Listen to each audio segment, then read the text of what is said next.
وہ ایک ہی آدمی تھا پاکستان میں جو ایبسلوٹلی ناٹ کہہ سکتا تھا، جس نے کہا ان کو ابھی حوثی ایجنٹ نظر آئے ہیں یا نہیں آئے، ان کو نوبل پرائز کے لیے ٹرمپ کو نامزد کرنے والے نظر آئے ہیں یا ابھی تک آنکھیں بند ہیں؟ لبیک والوں کو مارا، ان کا قصور کیا تھا؟ ان کا قصور یہ تھا کہ وہ لبیک یا اقصی کا نعرہ لگا کے نکلے تھے، اور ان کا قصور کیا تھا؟ وہ کہتے تھے یہ روکو اسرائیل کو، اس ظلم سے روکو۔ بسم اللہ الرحمن الرحیم، نحمدہ ونصلی ونسلم علی رسولہ الکریم۔ تمام دیکھنے اور سننے والوں کو السلام علیکم ورحمۃ اللہ وبرکاتہ۔ اللہ پاک حضور رحمت عالم صلی اللہ علیہ وسلم کی ساری امت کی خیر فرمائے، اور جہاں جہاں ظالم ظلم کر رہے ہیں اللہ ان ظالموں کا ہاتھ روک دے اور مظلوموں کی غیب سے مدد فرمائے۔ ٹرمپ نے سوچا تھا کہ جس طرح میں وینزویلا کے صدر کو اٹھا کے لے آیا ہوں، اور جس طرح مجھ سے پہلے جو بائیڈن نے پاکستان کا رجیم چینج کروایا ہے، اسی طرح میں بھی حملہ کروں گا، 2-4 دن بعد لوگ تنگ آ کے ہاتھ کھڑے کر دیں گے، ایرانی قیادت ہتھیار ڈال دے گی، شکست تسلیم کر لے گی، اور میری دھاک بیٹھ جائے گی دنیا پہ۔ اس سے اندازہ نہیں تھا کہ یہ کچھ ہو جائے گا جو ہو گیا۔ ایران کے سپریم کمانڈر آیت اللہ خامنائی پہ حملہ کیا، اور ان کے بہت سارے کمانڈر جو تھے ان کو بھی رستے سے ہٹایا، اور شادیانے بجائے خوشی کے کہ بس اب ہم فاتح ہو گئے۔ لیکن جس طرح کی مزاحمت ایرانی قوم نے دکھائی ہے وہ تاریخ میں یاد رکھی جائے گی، اور ابھی تک جس طرح وہ مقابلہ کر رہے ہیں ایک سپر پاور اور اس کے ایک پالتو کا اسرائیل کا، وہ دنیا حیران ہو گئی اس پہ دیکھ کے۔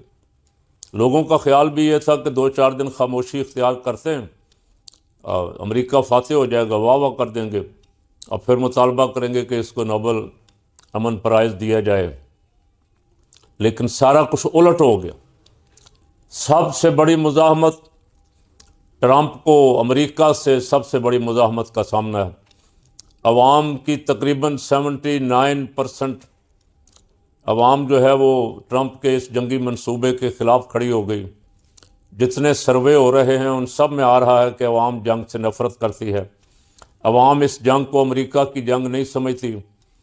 ٹرمپ اپنے لامحدود اختیارات کا ناجائز فائدہ اٹھاتے ہوئے اس نے اقوام متحدہ کو تباہ کیا، اس نے تمام عالمی قوانین کو تہس نہس کیا، اور 2 مہینے تیاری کرتے کرتے دھمکیاں دیتے دیتے بالآخر اس نے ایران پہ چپ کر کے بیٹھے ہوئے ایران پہ حملہ کر دیا، اور کہا یہ کہ اگر میں حملہ نہ کرتا تو ایران حملہ کر دیتا۔ تو آپ کو مثال دکھائیں کہ ایران نے کب آپ پہ حملہ کیا؟ پچھلی دفعہ بھی جب آپ نے حملہ کیا تو اس نے جواب دیا، جب اسرائیل نے اس پہ حملہ کیا تو اس نے جواب دیا، لیکن آپ کو روکنے والا کوئی نہیں۔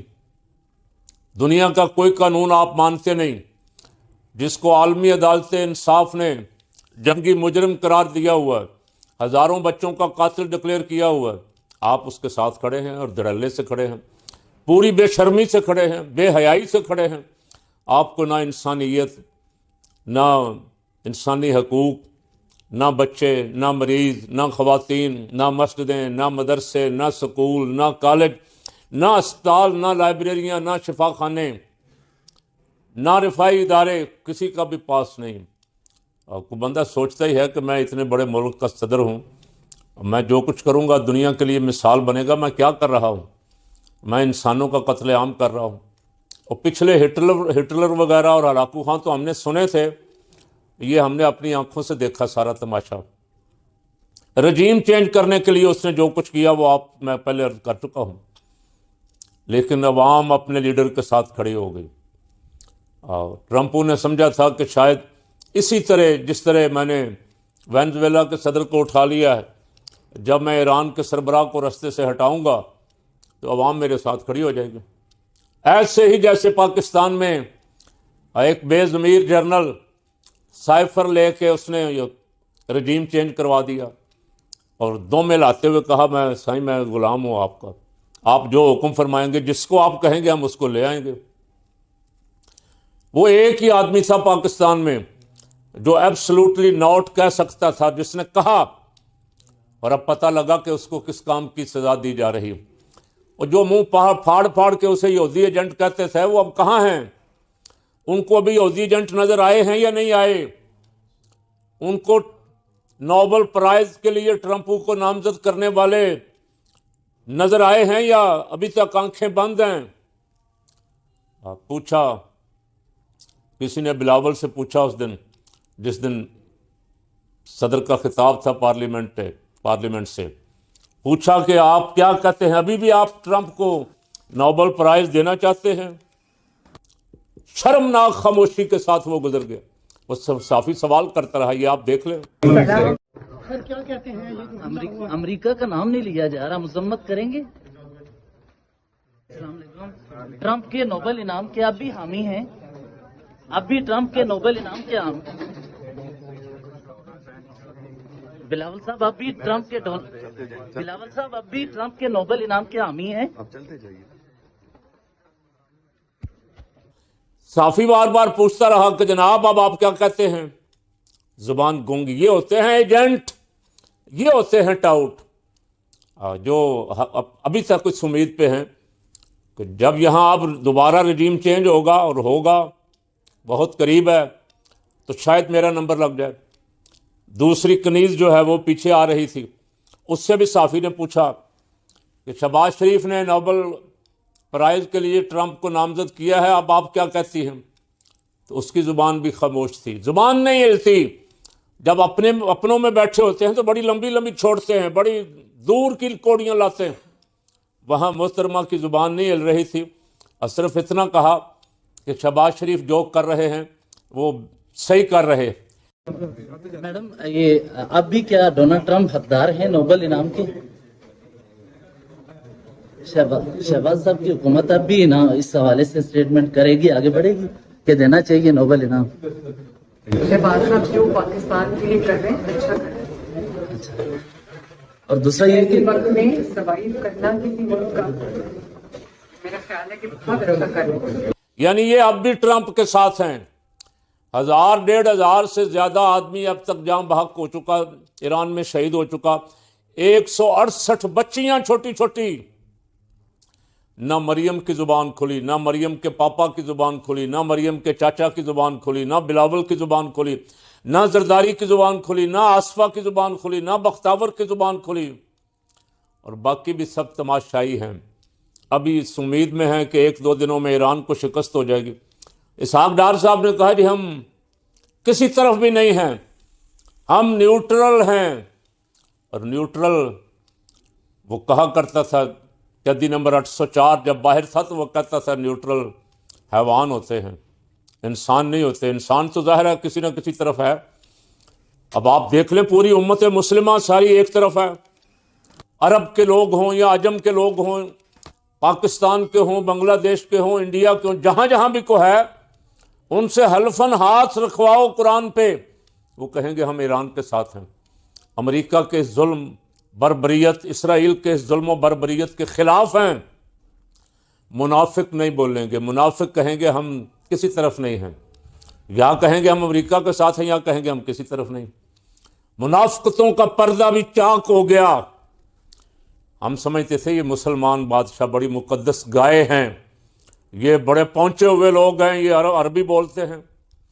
اب پتہ چلا کہ یہ امریکہ کے ٹاؤٹ بیٹھے ہوئے تھے، بڑے بڑے بٹھائے اسی لیے گئے تھے۔ اسرائیل کو گریٹر اسرائیل بنانا تھا، تحفظ دینا تھا۔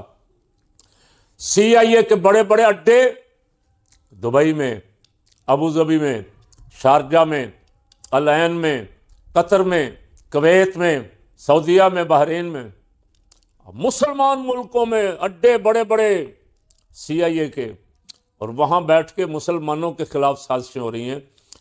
2-2.5 سال ہو گئے، مار مار کے بچوں کا برا حشر کر دیا، کوئی 100,000 کے قریب شہید کر دیے۔ یہ بے ضمیر نہیں بولے، یہ مقدس گائے اپنے جبے کبے سنبھال کے لوگوں پہ پریشر ڈال کے کہ ہم بڑے پہنچے ہوئے۔ ان کو دنیا چاہیے، مال دنیا چاہیے۔ انہوں نے ملک کو فحاشی کا اڈا بنا دیا، اور بنا رہے ہیں۔ ایک ریس لگی ہوئی ہے کہ ہم دبئی سے آگے نکل جائیں، وہ کہتے ہیں ہم ان سے آگے نکل جائیں، وہ کہتے ہیں ہم ان سے آگے نکل جائیں۔ پیسہ آئے، دنیا آئے، وزٹر آئیں، سیاحت ہمارے ہاں بڑے، پیسہ ڈالر آئیں، سارے بے نقاب کر دیے ایران نے۔ آپ کہتے ہیں کہ ہمارے اوپر حملہ کیوں کر رہے ہو، وہ کہتا ہے میں تمہارے اوپر تو کر ہی نہیں رہا، اور اس کا ثبوت یہ ہے اب تک ایک مسلمان بھی الحمدللہ ایران کے حملوں سے قتل نہیں ہوا۔ اب وہ حملہ کر رہا ہے امریکنوں پہ، امریکی اڈوں پہ، سی آئی اے کے ایجنٹوں پہ، اور یہودی ظاہر ہے سازش نہ کرے تو پھر یہودی کون کہے گا؟ یہ اپنے نبیوں کے خلاف سازشیں کرتے رہے۔ یقتلون النبیین بغیر الحق، جنہوں نے ناحق پیغمبروں کو قتل کیا۔ موسیٰ علیہ السلام کو کہا آپ جائیں اور آپ کا رب جائے، ہم نہیں جاتے، ہم بیٹھ کے تماشا دیکھیں گے۔ وہ یہودی سازش نہ کرے، یہ ہو نہیں سکتا۔ اب سازش کیا کی؟ ترکی پہ میزائل مارا، سعودیہ پہ میزائل مارا کہ یہ سمجھا جائے گا کہ ایران نے مارا ہے اور یہ آپس میں لڑیں۔ کوشش وہ کر رہا ہے کافی دنوں سے، لیکن اللہ کا شکر ہے ایران نے بھی اور عرب ملکوں نے بھی سمجھداری کا ثبوت دیا۔ اب پکڑے گئے، جب انکوائری ہوئی، تحقیق ہوئی تو پتہ چلا کہ ترکی پہ جو میزائل مارا ہے وہ میزائل اسرائیلی تھا، وہ ایرانی نہیں تھا۔ سعودیہ پہ جو میزائل مارے ہیں وہ اسرائیلی تھے۔ اسرائیل تاثر دے کے، بدماشی کر کے کہ یہ ایران تم پہ حملہ آور ہے تاکہ سارے ایران کے اوپر جھپٹ پڑیں، اور یہ اب پکڑا گئی۔ ان کے اپنے نشریاتی ادارے کہہ رہے، ان کے اپنے بڑے بڑے اخبار لکھ رہے ہیں کہ موساد کے لوگ پکڑے گئے سازش کرتے ہوئے اور مسلمان ملکوں پہ حملے کرواتے ہوئے، خود پکڑے گئے، موساد کے بدماش پکڑے گئے۔ ایک ملک ہے یار، اکیلا ہے، اس کے ساتھ کوئی دوسرا ملک نہیں۔ عرب بھی اس کے خلاف، ہمارے ملک بھی اس کے ساتھ نہیں ہیں۔ ہمارے ملک بھی بہانے تلاش کر رہے ہیں، جی ہمارا سعودیہ سے دفاعی معاہدہ ہے، اگر سعودیہ کو کچھ ہوا تو ہمیں مداخلت کرنی پڑے گی۔ یہ منہ اور مسور کی دال، شیشے میں اپنی شکل دیکھو، کتنی مکروہ شکل ہو گئی تمہاری۔ ایسی منافقتیں کر کر کے، ایسے جھوٹ بول بول کر، ایسے دھوکے دے دے کے تم اسرائیل کے ٹاؤٹ اور ایجنٹ بنے ہوئے ہو۔ امن بورڈ کیا ہے؟ امن بورڈ اسرائیل کے ٹاؤٹوں کا ایک گروہ اکٹھا کیا ٹرمپ نے، اور اس کا ستیہ ناش کر دیا خود اسرائیل اور ٹرمپ نے۔ اگر یہ جنگ نہ چھڑتی تو یہ سارا کچھ عوام کو دھوکہ دے کے امن کے ساتھ، آرام کے ساتھ، فلسطینیوں کے ہاتھ سے تو سارا کچھ چھین رہا تھا، زمین پہ بھی قبضہ کر رہا تھا، ان کے ملک پہ بھی قبضہ کر رہا تھا، ان کو ڈسارم بھی کر رہا تھا۔ یہ سارا کچھ وہ کر رہا تھا، اور یہ سارا کچھ شاید خاموشی سے کر جاتے، دنیا کو دھوکہ دے کے کر جاتے، لیکن خود ہی حملہ کر کے اپنے منصوبوں پہ، اپنی آرزوؤں پہ پانی پھیر دیا۔ اب جو ملک امن بورڈ میں جائے گا، مسلمان ملک، اس کے عوام کسی صورت برداشت نہیں کریں گے، عوام اسے کسی صورت اجازت نہیں دیں گے۔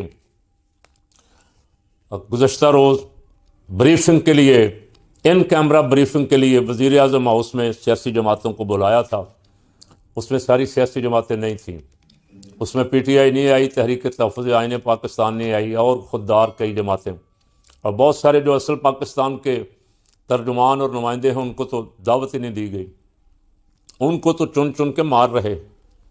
پہلے لبیک والوں کو مارا، ان کا قصور کیا تھا؟ ان کا قصور یہ تھا کہ وہ لبیک یا اقصی کا نعرہ لگا کے نکلے تھے، اور ان کا قصور کیا تھا؟ وہ کہتے تھے یہ روکو اسرائیل کو، اس ظلم سے روکو۔ وہ امریکی سفارت خانے تک یادداشت پیش کرنے کے لیے جانا چاہتے تھے، امریکہ کے غلاموں کو یہ منظور نہیں ہوا۔ اب دوبارہ خامنائی کی شہادت کے بعد کراچی، اسلام آباد، لاہور میں جو لوگ نکلے، دنیا حیران ہے یار، کبھی ایسا بھی ہوا؟ احتجاج کرنے والے، وہ لبیک والے بھی احتجاج کرنے آئے تھے، احتجاج کرنے پر 36 افراد کو شہید کر دیا گیا۔ کہا گیا جی یہ امریکن قونصلیٹ کی طرف بڑھ رہے تھے، اندر سے قونصلیٹ کے جو ذمہ داران گارڈ تھے، سیکورٹی گارڈ، انہوں نے فائرنگ کی۔ دنیا میں کوئی ایسا کر سکتا ہے؟ پاکستانی ایمبیسی کے باہر امریکن عوام نیو یارک میں، واشنگٹن میں احتجاج کرنے آئیں، اور آگے سے پاکستانی گارڈ گولی چلا دیں، امریکنوں کو مار دیں۔ کوئی مجھے بتا دے، کوئی سیانہ، کوئی دانشور، کوئی ٹاؤٹ بڑا، کوئی لفافہ، کوئی بے ضمیر مجھے بتا دے، وہ برداشت کیا جائے گا؟ وہ ایسے سیکورٹی گارڈ جو اس ملک، جس ملک میں وہ